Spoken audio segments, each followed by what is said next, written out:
There is a weight many of us feel today, a weight heavy with fear, frustration, and exhaustion. It's the weight of seeing events unfold that defy our deepest values of fairness, trust, and accountability. It's the weight of witnessing actions that undermine the very foundations of democracy, all while justice seems elusive and the world feels like it's slipping in the wrong direction. When the path forward feels obscured by darkness, it's hard to hold on to hope.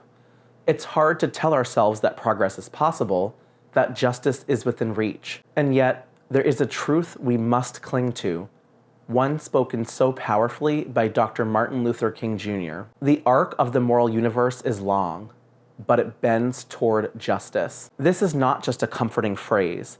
It's a profound philosophical challenge. Dr. King himself borrowed it from the 19th century abolitionist Theodore Parker, who spoke of the moral arc bending at a considerable distance, beyond the reach of one lifetime. Dr. King understood that this bending does not happen on its own. It happens because people, ordinary people, choose to bend it. They labor in the face of fear, of setbacks, of seemingly insurmountable odds, trusting in a vision of justice they may never live to see. And here's the truth we cannot shy away from. The arc is long. It is not a straight or smooth path. It dips, it twists, and sometimes it feels as though it is bending in the wrong direction. And this moment, for many, feels like one of those times. A moment when injustice seems emboldened, when lies and cruelty seem to thrive, and when those who disregard the very principles of decency and democracy face no consequence. It is tempting, in moments like this, to despair, to look at the weight of what we're up against and ask, what's the point? How can we possibly turn this tide? But if history teaches us anything, it is that despair is exactly what those who thrive on injustice rely on. They count on good people becoming too tired, too discouraged, too defeated to resist. And so, while our grief and exhaustion are real, while they must be honored, we cannot let them paralyze us. Dr. King's words are not a call to complacency. They are a call to courage. He didn't speak them from a place of comfort or certainty, but from the trenches of a movement where every victory came at a cost and every step forward was met with resistance. He knew what it meant to face systems of oppression so vast that change seemed impossible. And yet, he also knew that every act of defiance, every march, every voice raised in truth bent the arc a little more toward justice. This is where we find ourselves today. In a moment that feels discouraging, even devastating, we must remember that progress is not linear. The arc bends only through struggle, and it bends because people refuse to let it snap back. Let us look back on history for perspective, not to diminish the challenges of this moment, but to remind ourselves that these challenges are not insurmountable. Think of the abolitionists who fought to end slavery, the suffragists who demanded the vote, the civil rights activists who marched for equality. These were not moments of triumphant inevitability. These were moments when the forces of oppression seemed overwhelming, when progress was met with violence, backlash, and betrayal. And yet, they persisted.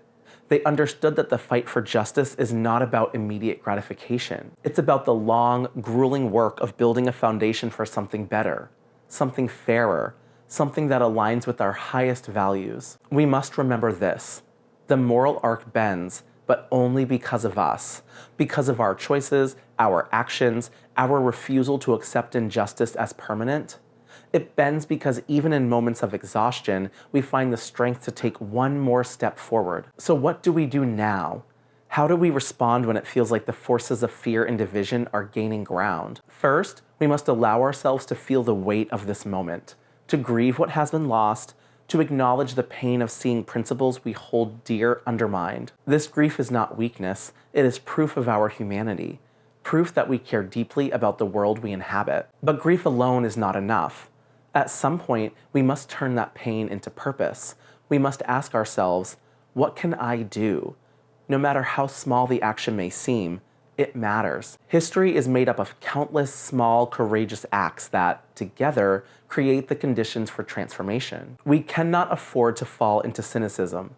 Cynicism is the ally of injustice. It whispers that the fight isn't worth it, that the system is too broken, that nothing we do will ever make a difference. But cynicism is a lie. It is a luxury for those who have given up. And giving up is not an option, not for those who understand the stakes. If you are feeling despondent, take heart in this. You are not alone. The arc of the moral universe has always been bent by communities, by movements, by people who stand together in the face of overwhelming odds. You are a part of that story. Your actions, no matter how small, add weight to the side of justice. Remember that the work of justice is generational. It is not about winning every battle. It is about showing up again and again, even when the pain is unclear. It is about trusting that the seeds we plant today will grow into something greater tomorrow. Dr. King's words remind us that justice is not guaranteed, but it is possible. And it is made possible by the persistence, the courage, and the love of those who refuse to give up. So yes, the arc is long, and yes, it bends slowly, but it bends because of us, because we care enough to act, because we refuse to let despair win, because we believe, even in the face of darkness, that a better world is worth fighting for. Take heart. Keep walking. Keep working.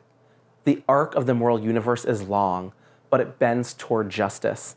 And today, you are helping it bend just a little further. If this video resonated with you, then make sure you subscribe to the channel and watch one of my other videos on the side of the screen. Thank you so much for spending your time with me today, and I'll see you next time. Bye-bye.